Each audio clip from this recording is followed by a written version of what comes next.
वनुमिनु बिही वनतवक्कलु अलैहि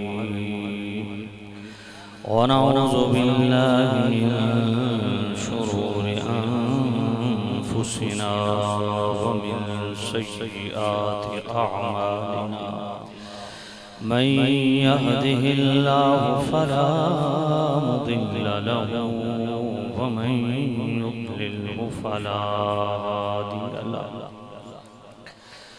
वनशहदु अन्न सय्यिदना व सनदना तबीबना व तबीब क़ुलूबिना शफ़ीअना व शिफ़ाअ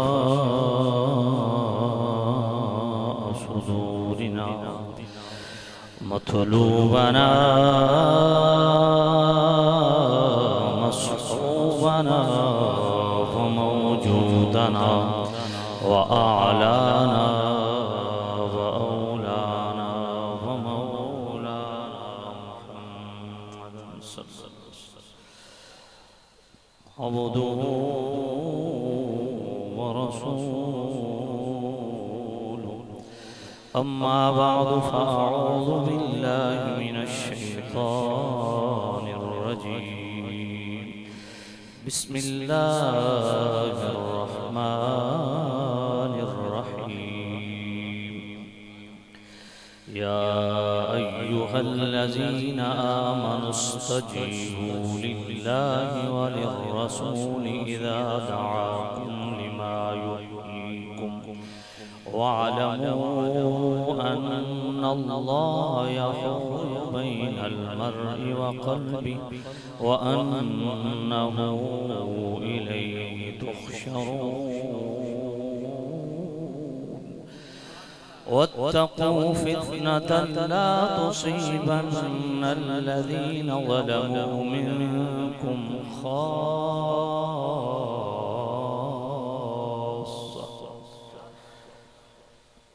वअलमू अन्नल्लाह शदीदुल इक़ाब आमन्तु बिल्लाहि सदक़ल्लाहुल अलिय्युल अज़ीम अस्सलातु वस्सलामु अलैका या सय्यिदी या रसूलल्लाह अस्सलातु वस्सलामु अलैका या सय्यिदी या हबीबल्लाह अस्सलातु वस्सलामु अलैका या सय्यिदी या खातमन नबिय्यीन व अला आलिका व अस्हाबिका या सय्यिदी या खातमल मासूमीन।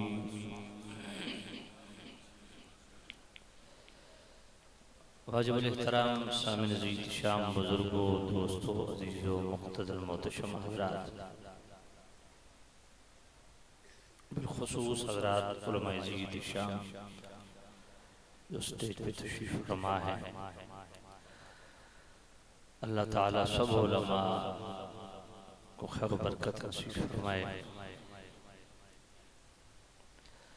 और मेरे साथ तशरीफ़ फरमा हुए बिरादर मोहतशम अज़ीज़ मोहतशम बिरादर मुकर्रम उस्ताज़ुल क़ुर्रा हज़रत क़िबला मुहतरम क़ारी यासीन नईमी साहब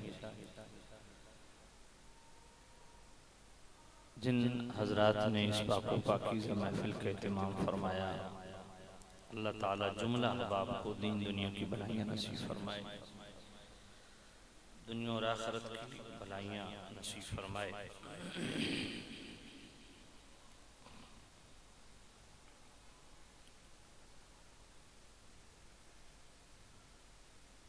वाजिबुल एहतराम मेरे भाई जनाब ग़ुलाम मुस्तफ़ा साहिब अल मुस्तफ़ा साउंड इन्होंने राब्ता फरमाया और अल्लाह ताला ने हाज़िरी का शर्फ नसीब फरमाया।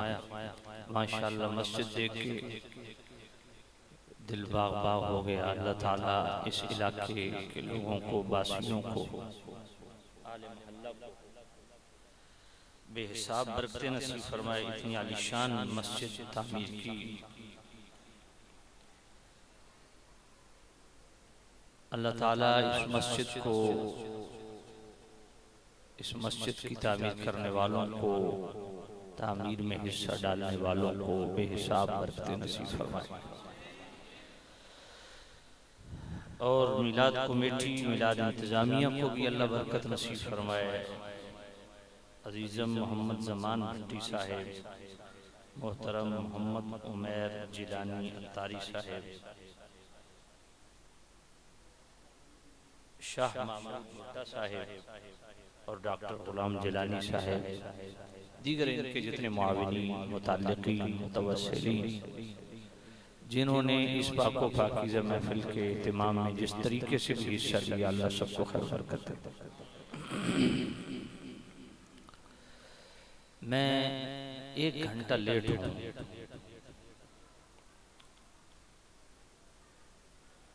हम 2:30 बजे घर से निकल आए थे पिंडी से, और मैं चूँकि दौरान सफ़र ज़्यादातर मुताले में रहता हूँ, तो ड्राइवर जो नौजवान था वो नया था, उसे समझ नहीं आई। बजाय फैसलाबाद इधर गोजरा की तरफ मुड़ने के हम आगे खानका डोगरा चले गए।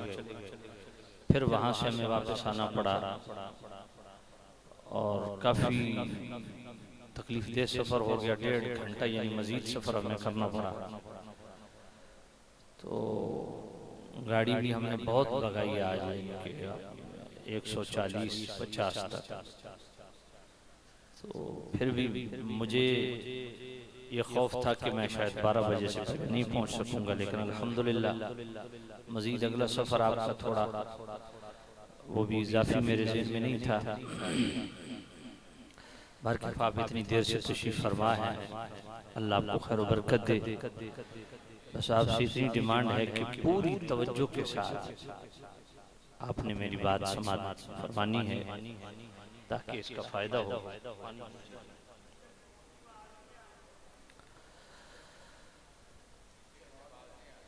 साउंड की आवाज़ आएगी इंशाअल्लाह, बेफिक्र हो जाओ।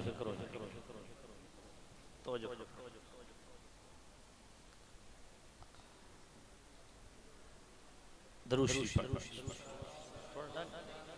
और डालें, मुझे वैसे ही प्यास लगी।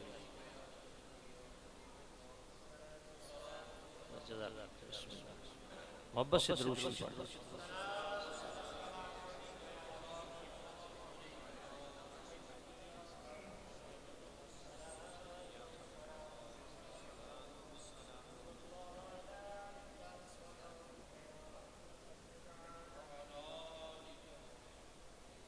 अल्लाह को जो मंजूर होता है वही होता है। हालांकि मैं आज बड़ा रिलैक्स था कि मैं बहुत टाइम से आज निकल रहा हूँ और इशा वहाँ जाके पढ़ूंगा, ज़हन यही था, बस जो अल्लाह को मंजूर है। अच्छा, ये आने जाने वाला मामला लगा रहेगा, इंतजामी मामलात हैं वो साउंड वाले ठीक कर रहे हैं, आपकी ख्वाहिश भी पूरी हो जाएगी। आपसे गुजारिश है मेरी तरफ देखें, बस आगे पीछे न देखें। जो मैंने आयत पाक आप हजरात के सामने तिलावत करने का शर्फ हासिल किया, इसमें रब्बे जुल जलाल ने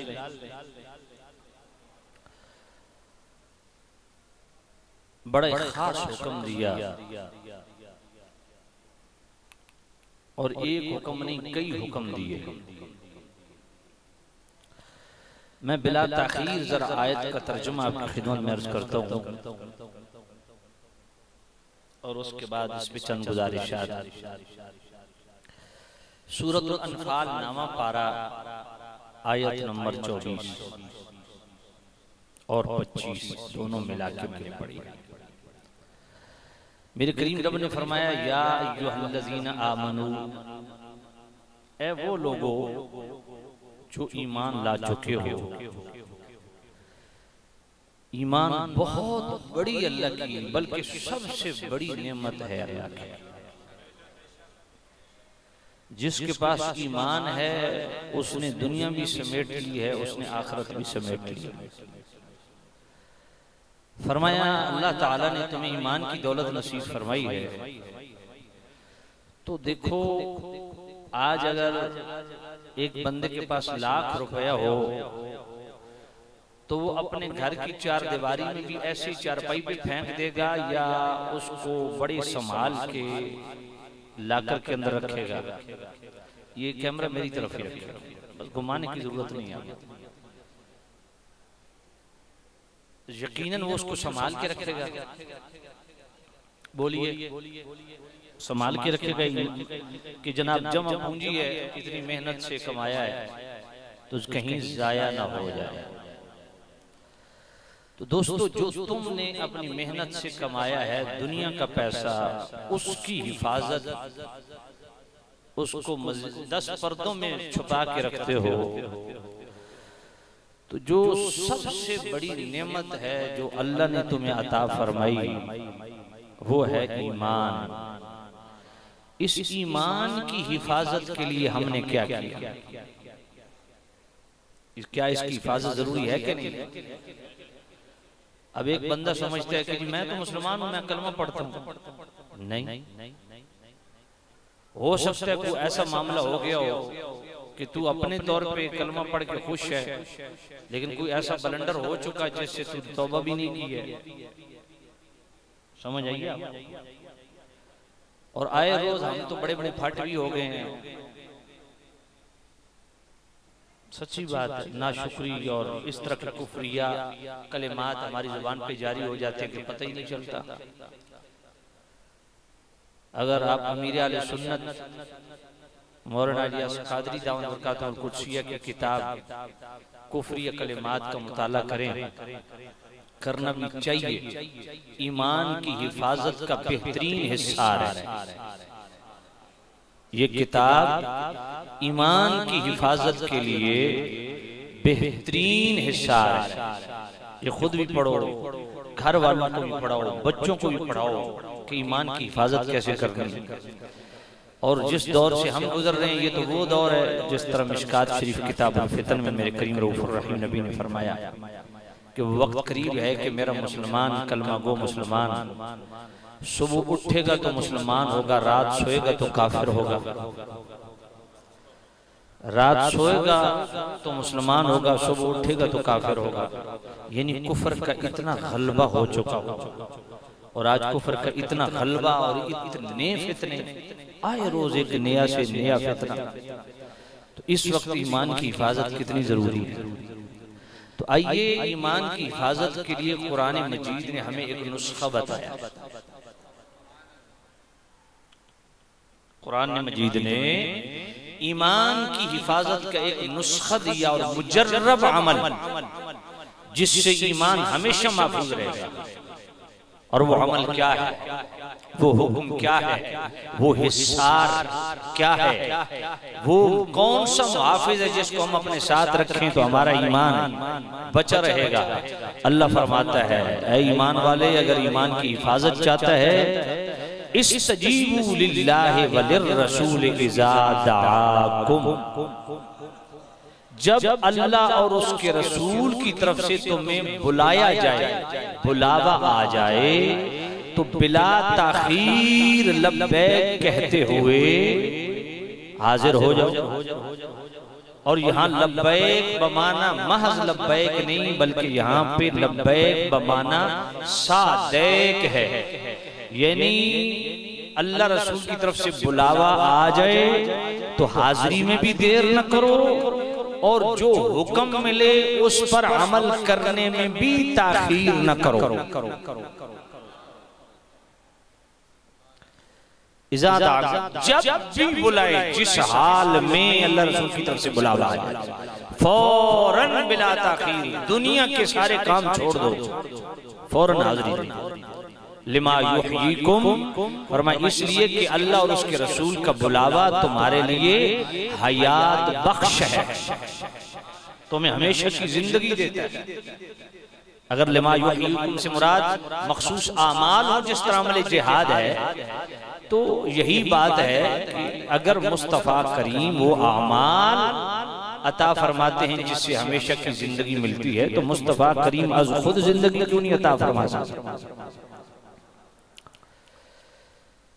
फरमाया अगर तुमने बिला ताखीर अल्लाह रसूल के हुक्म पर अमल पैरा हो गए तो हमेशा की जिंदगी, और अगर अल्लाह रसूल के बुलावे से एराज किया, कन्नी कतराई, क्योंकि ये बुलावा मेरा और आपका नहीं है, कोई आपको बुलाए आप सुनी अनसुनी कर दें।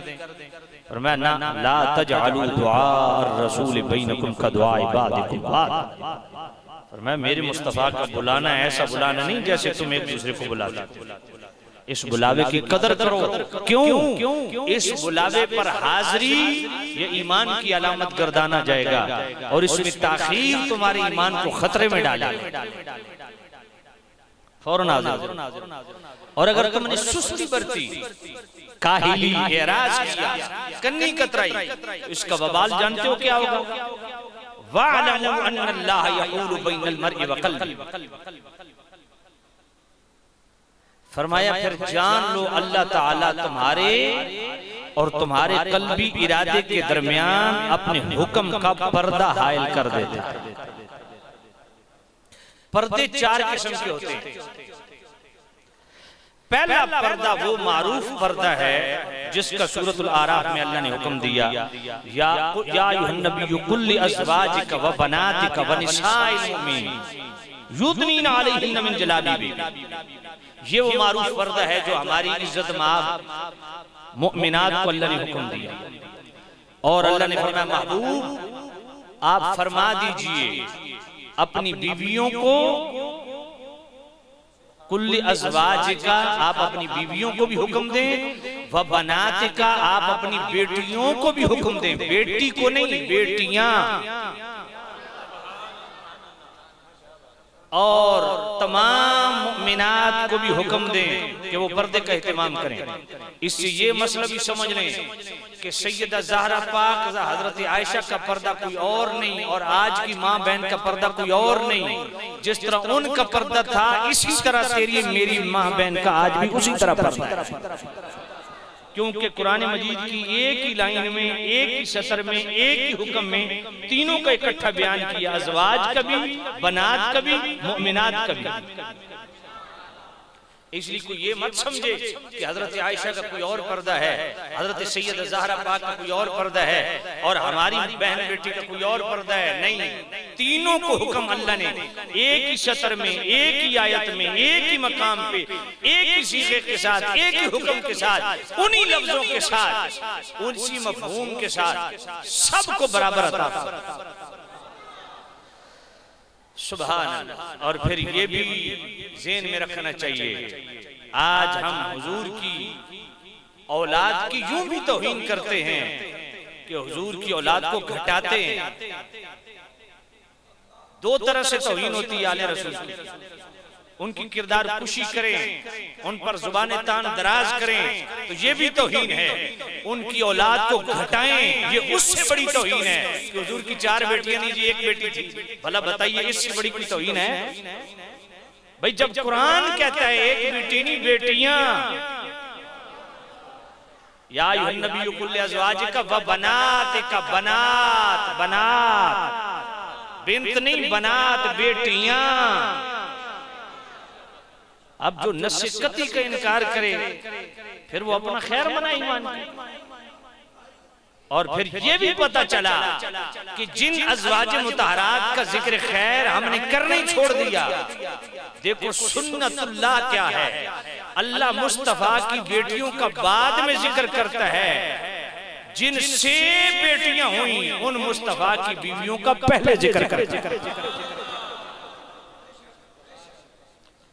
अज़वाज का पहले जिक्र है, बनात का बाद में जिक्र है। हुजूर की बेटियों का जिक्र करते हो तो उनकी माओं का जिक्र क्यों नहीं करते? बात समझ नहीं है यार? तो खैर ये मेरा मौजू नहीं है, चलो ये भी आगे साथ आप याद रखिएगा। तो ये मारूफ पर्दा है जो हर एक के लिए, हर एक के लिए, हर मुसलमान औरत के लिए। और फिर इसके साथ मर्द का भी पर्दा है। मर्द का कौन सा पर्दा है? गज़्ज़े बसर। मर्द के पर्दे के लिए कौन सी टर्म इस्तेमाल होती है? गज़्ज़े बसर, गाइन दाद, गज़्ज़े बसर। ये क्या है? गज़्ज़े बसर किसको कहते हैं? कि अनजाने में, बगैर इरादे के, बिला कसद, अनजाने में किसी गैर महरम के चेहरे पे नजर पड़ गई, फौरन नजरें झुकाओ, ये मर्द का पर्दा है।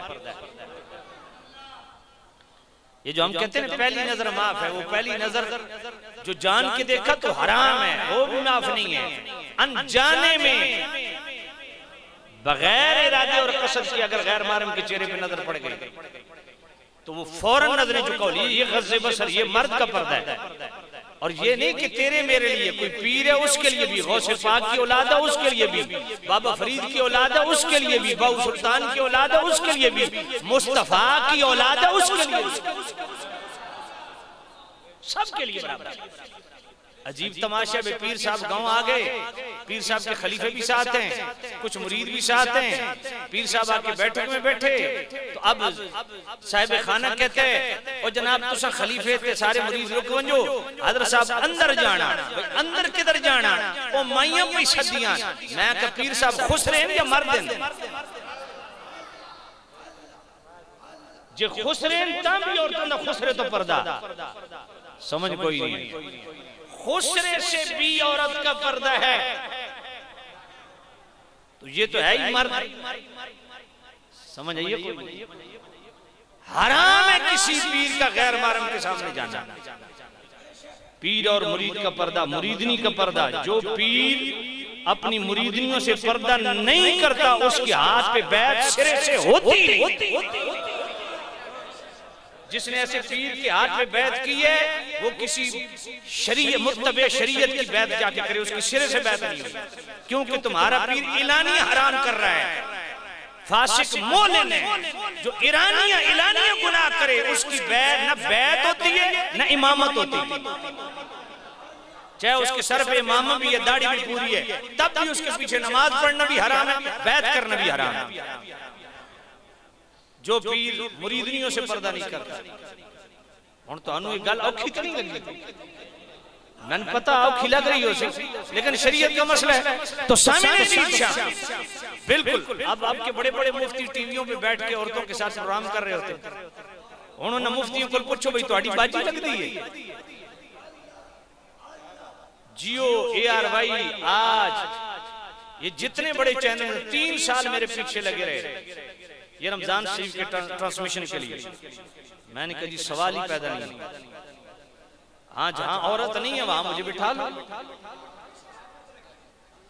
तो भाई मेरे बाद ये शरीयत है, और शरीयत पीर के लिए तो डबल इस पे अमल करना चाहिए। पीर को तो ज्यादा इस पे एहसास होना चाहिए। बात समझिए, क्योंकि उसकी जिम्मेदारी ज्यादा है। पीर पर्दा करेगा तो मुरीद भी करेंगे। समझ आइए कि नहीं? इसलिए शरीयत सबके लिए बराबर है। देखो ना, अल्लाह ने पर्दे को हुक्म दिया तो ये नहीं कि अज़वाज का पर्दा और बयान किया, बनाते रसूल हुजूर की बेटियों का पर्दा अलग बयान किया और आम मोमिनों का कहीं अलग, मोमिनात का अलग। ना, एक ही सतर में। बात समझिए कि नहीं है? पर्दा सब। और औरतों पे भी पर्दा है कि वो मर्द का चेहरा ना देखे।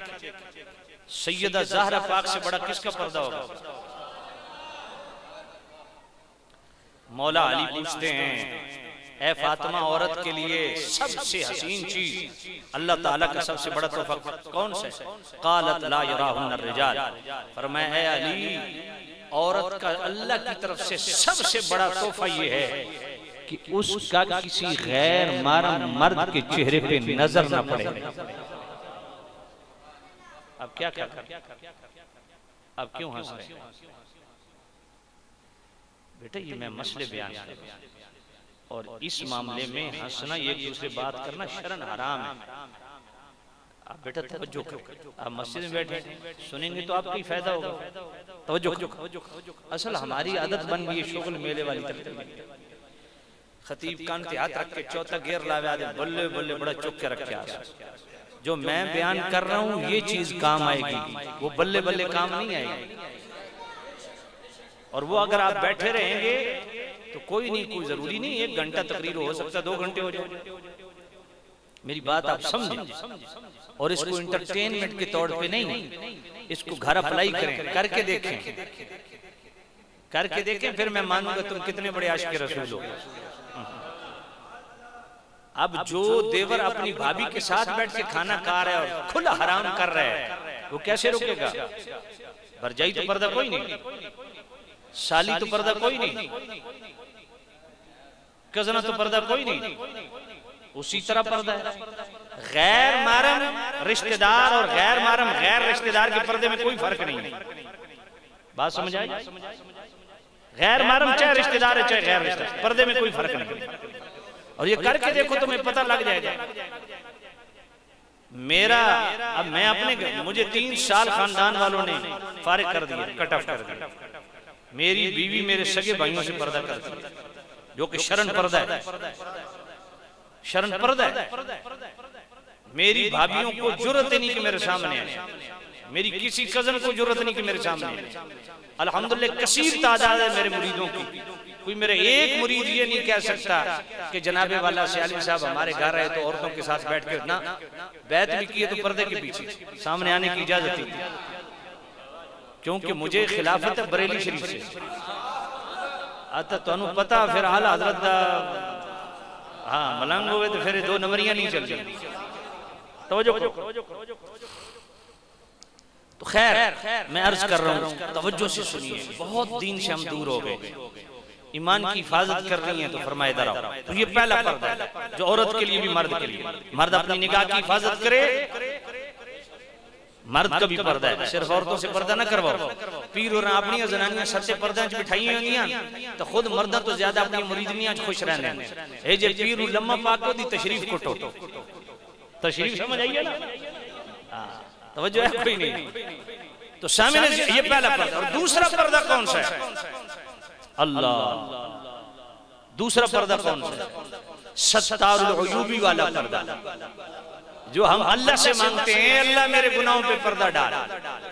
हर नमाज के साथ ये पर्दा मांगा करो, लेकिन ये पर्दा भी मशरूत मिलता है। अल्लाह ने इसके साथ शर्त रख दी है, फरमाया हाँ तेरी हर बात का पर्दा रहेगा, शर्त पूरी तू कर दे। मालिक कौन सी? फरमाया तू दूसरों के पर्दे रख, मैं तेरे पर्दे रखूंगा। ये पक्की बात, ये अपने दिल की तख्ती पे लिख लो कि तुम किसी के जनाबे वाला ऐप उछालो और तुम्हारे पर्दे रह जाएं। ना ना ना, तकदीर में लिखा है अगर अपने पर्दे चाहते हो तो दूसरों के पर्दे रखो, अपनी माँ बहनों के पर्दे चाहते हो तो दूसरों के माँ बहनों के पर्दे रखो। बात समझ आ गई? दूसरों के पर्दे ना उछालो, वगरना तुम्हारा पर्दा खोलने में देर नहीं लगेगी। वो बड़ा बेनियाज है, उसने तुम्हारा पर्दा रखने के लिए शर्त रखी है, तू दूसरे के पर्दा रख, मैं तेरा पर्दा रखूंगा। तीसरा पर्दा कौन सा है? तीसरा पर्दा वो है, हजरत उमर रज़ी अल्लाह ताला अन्हु खड़े हैं। हजरत उमर रज़ी अल्लाह ताला अन्हु एक नौजवान की पुष्ट पे खड़े हैं। वो नौजवान दुआ कर रहे हैं, अल्लाह मैं तेरी बारगाह में दुआ कर रहा हूं, मेरे और गुनाहों के दरमियान ऐसा पर्दा डाल दे कि मैं गुनाह करना भी चाहूं तो न कर सकूं।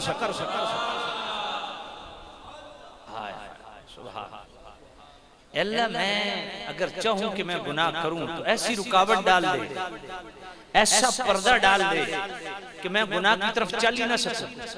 हाय हाय, ए अल्लाह ऐसा पर्दा डाल दे कि मैं अगर गाना बजाना सुनना भी चाहूं तो मैं न सुन सकूं।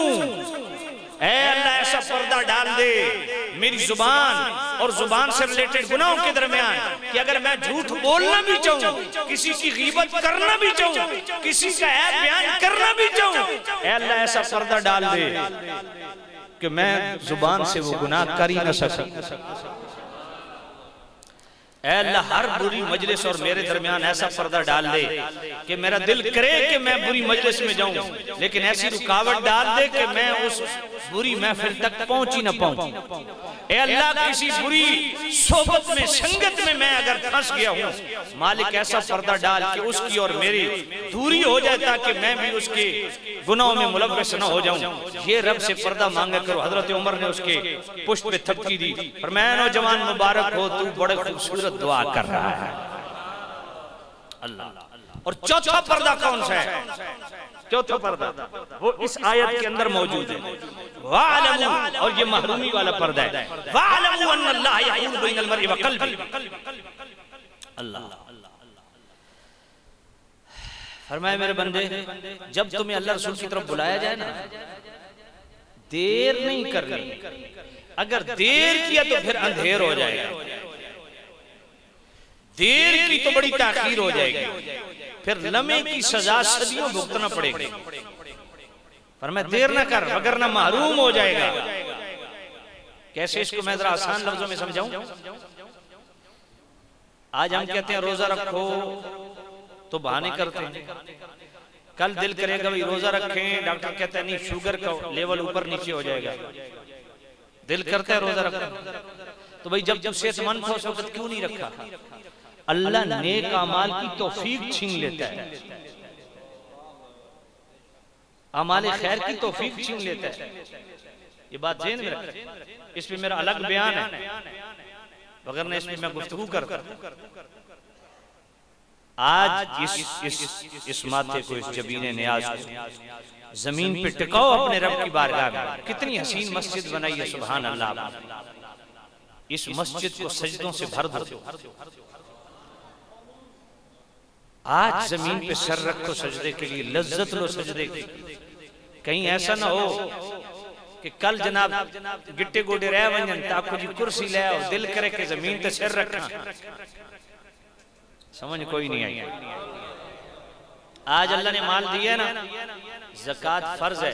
फौरन किसी क्वालिफाइड आलिम दीन से राब्ता करके, मैं मजे की बात आपको बताऊं, मेरा एक मुरीद था, दुबई में रहता था, उसने मुझसे कुछ कर्ज लिया 4 लाख रुपया। 9 साल तक मैंने उससे कर्ज मांगा नहीं। 9 साल के बाद वो खुद ही आया देने के लिए।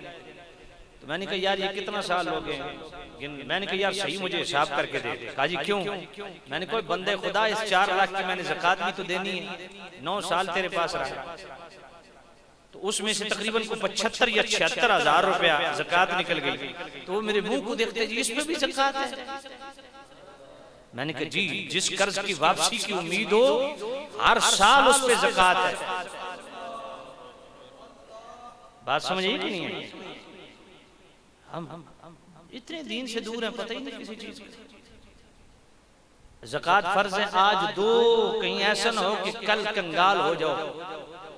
आज अल्लाह ने देने वाला बनाया ना, इस नेमत का शुक्र अदा करो। इस नेमत की नाशुक्री की तो अल्लाह कहीं ऐसा ना हो ऐसी कोई बीमारी भेज दे, ऐसे तुम्हें इम्तिहान और आजमाइश में डाल दे कि कल मांगे से भी तुम्हें कोई न दे। बेनियाज है वो नहीं वेखदा मौलवी साहब है, पीर साहब है, कारी साहब है, इनात खान साहब है, वो यही वेखदा कि मेरा ताबेदार है कि नहीं, मेरा हुक्म मंदा कि नहीं मंदा। बात समझ आई? इस नशे में मत रहो कि हमने साल बाद महफिल नात कर ली ना, महफिल नात का अल्लाह ने तुम्हें हुक्म नहीं दिया। ये ऑप्शन के तौर पे तुम नफली इबादत कर रहे हो, और ये कबूल उसी वक्त होगी जब फर्ज की पाबंदी करोगे। हाँ, मेरा मौजू नहीं है, वगरना फतावा रज़विया शरीफ 10वीं जिल्द जो तखरीज शुदा है उसका सफ़ा 179 और सफ़ा 337 पढ़ो, लग पता जाएगा कि हम कहाँ खड़े हैं। हमने क्या समझा गली सजा ली तो सब कुछ ठीक हो गया? ना ना, अल्लाह ने तुझे हुक्म नहीं दिया, ऑप्शन के तौर पे कर रहे हैं, करो। कबूल उसी वक्त होगा जब फर्ज पूरा होगा।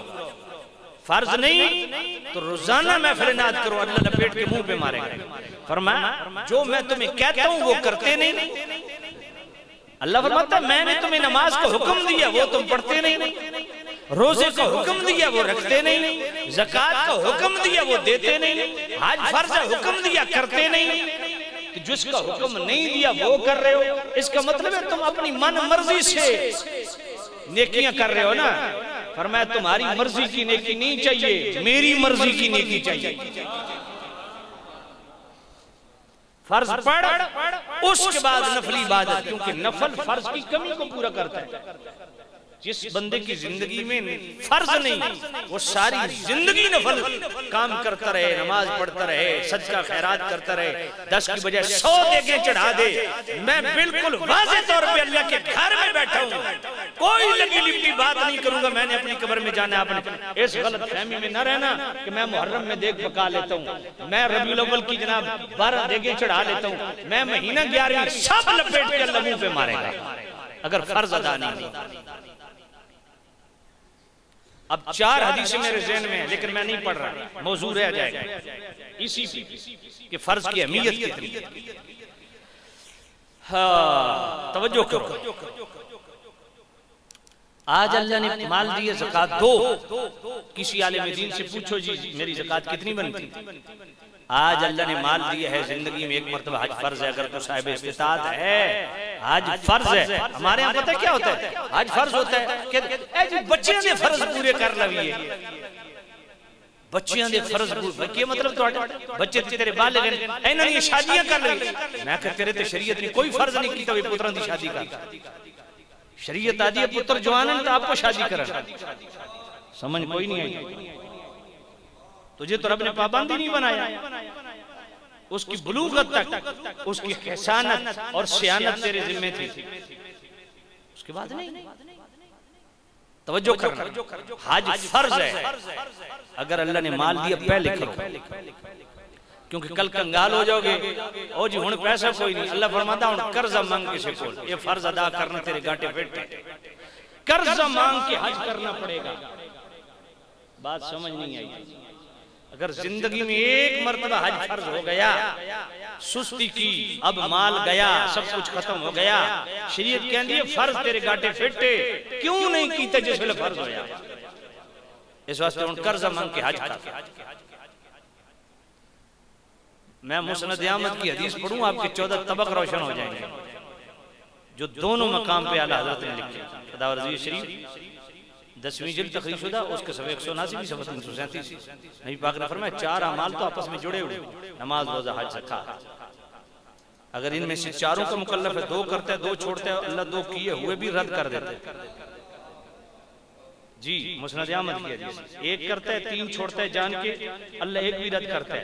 3 करता है 1 जानबूझ के छोड़ दिया, अल्लाह तीनों अदा किए वो भी रद्द कर देता है। फरमाया तू अपनी मर्जी नाल कर रहे हैं, तेरी मर्जी नहीं चाहिए। कलमा पढ़िया कि मर्जी अल्लाह रसूल दी चल सी। बात समझ? तो सामने ये बुनियादी बातें थी। तो आपकी खिदमत में अर्ज कर रहा था कि अल्लाह का वास्ता इंटरटेनमेंट से बाहर आओ। महफिल सजाते हो, खुश नसीबी है, लेकिन अपना एहतिसाब भी करो कि हम कहाँ खड़े हैं।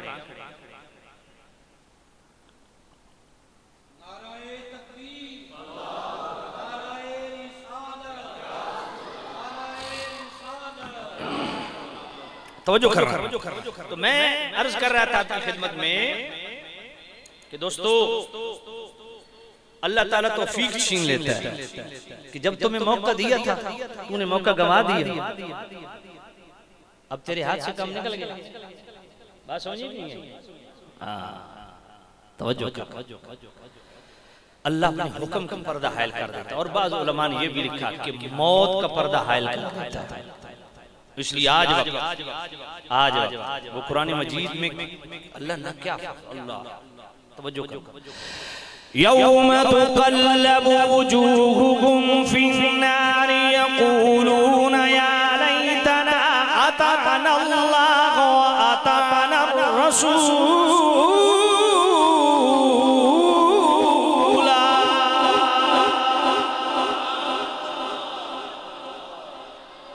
और मैं जब दोज़ख में तेरा चेहरा उलट पुलट किया जाएगा ना, उस वक्त दोज़ख में कहेगा काश मैंने अल्लाह की बात मानी होती, काश मैंने रसूलुल्लाह की इताअत की होती। फरमाया वक्त गुजर गया। बात समझिए। इब्ने हौशब कहते हैं कि मैंने उम्मुल मोमिनीन उम्मे सलमा से पूछा कि जब नबी पाक घर होते हैं तो ज्यादा कौन सी दुआ करते हैं, ये आप भी याद कर लें। इब्ने हौशब कहते हैं कि मैंने उम्मुल मोमिनीन उम्मे सलमा रज़ियल्लाहु तआला अन्हा उनसे पूछा कि जब नबी पाक सल्लल्लाहु अलैहि वसल्लम घर होते हैं तो ज्यादा कौन सी दुआ करते थे? तो उम्मुल मोमिनीन उम्मे सलमा रज़ियल्लाहु तआला अन्हा आप फरमाती कि जब नबी पाक सल्लल्लाहु अलैहि वसल्लम घर होते हैं ना तो ये दुआ कसरत से करते हैं, या मुक़ल्लिबल क़ुलूब सब्बित क़ल्बी अला दीनिक, या मुसर्रिफल क़ुलूब सर्रिफ क़ुलूबना अला ताअतिक। ए दिलों को फेरने वाले, या मुक़ल्लिबल क़ुलूब सब्बित क़ल्बी अला दीनिक, ए दिलों को फेरने वाले हमारे दिलों को दीन पर जमा दे। या मुसर्रिफल क़ुलूब सर्रिफ क़ुलूबना अला ताअतिक, ए दिलों को फेरने वाले हमें अपनी इताअत पे जमा दे। अब ये मुस्तफ़ा तो उम्मत के लिए दुआ कर रहे हैं, क्योंकि मुस्तफ़ा करीम की इताअत खुद दीन है, तो ये नबी पाक अपने लिए तो दुआ नहीं कर रहे।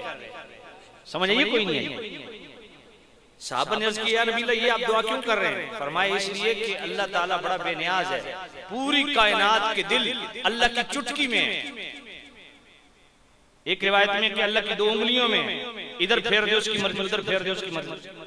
आपको ये ना समझे कि उंगलियों से मुराद ये उंगलियां हैं, और ये भी मतलब नहीं कि अल्लाह की इससे कुदरत मुराद है। इमाम आज़म हनीफा फरमाते हैं नहीं, हम अल्लाह की उंगलियां मानते हैं क्योंकि अल्लाह ने बयान किया। जिस तरह यदुल्लाह अल्लाह ने बयान किया, हम अल्लाह का हाथ मानते हैं, मगर ये हमारे वाला हाथ नहीं, ये हाथ उसी तरह है जिसके उसके शायाने शान है। अल्लाह का चेहरा है, मगर ये हमारे चेहरा इस तरह नहीं है, ये उसी तरह चेहरा है जिस तरह उसकी शान के लायक है। अल्लाह की उंगलियां हैं, मगर ये हमारी तरह उंगलियां नहीं है, उसी तरह जिसके उस तरह की शान के लायक है। मेरे नबी ने फरमाया वो इतना बेनियाज है, डरो उससे, वो एक लम्हे में तुम्हारे दिल उधर फेर दे, तुम्हारे दिल उधर फेर दे, उसे कोई पूछने वाला नहीं। इस खुमार में न रहना कि तू महफिल मिलाद करता है, महफिल नात करता है, तू बड़ा बड़ा पीर है, तेरे बड़े बड़े मुरीद हैं, तू बड़ा बड़ा नाथखान है, कारी कुरान। फरमाया वो बड़ा बेनियाज है, झट नहीं लगता। बलम बऊर को जानते हो कौन था? आप अंदाजा करें, बलम बऊर कुरान मजीद आप पढ़े, कौन था?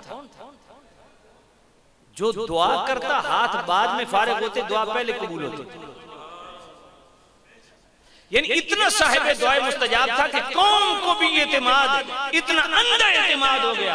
ऐसे में आजकल दे सुन्नी एतमाद कर दे पीरा थे, अल्लाह रसूल ते इतने एतमाद को नहीं जितना पीर साहब थे। बामे पीर साहब अकलो पैदल हो मन, उक्का फारिग हो मन, अंदरो बारो दीन दुनिया फारिग होवे।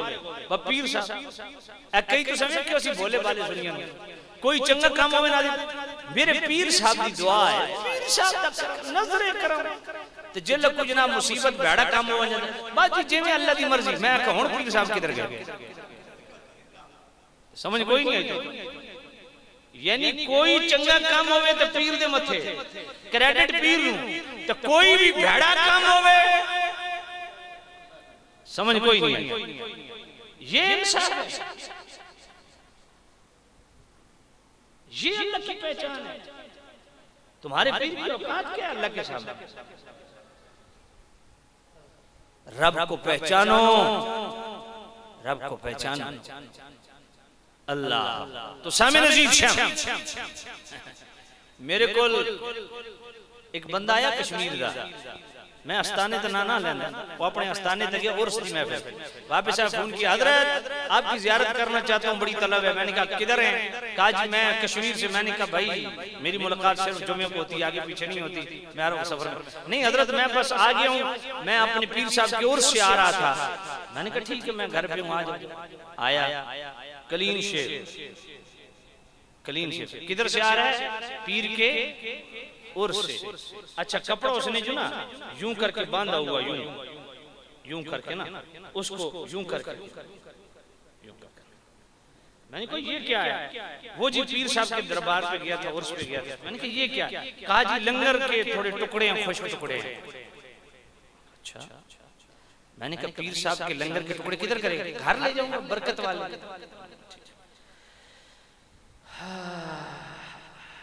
मैंने कहा पीर से मुलाकात हुई है? कहा जी। तो मैं कहा पीर लित्र को नहीं मारे, ताजी दाढ़ी मुना के आ गया। आके पीर साहब आपो मने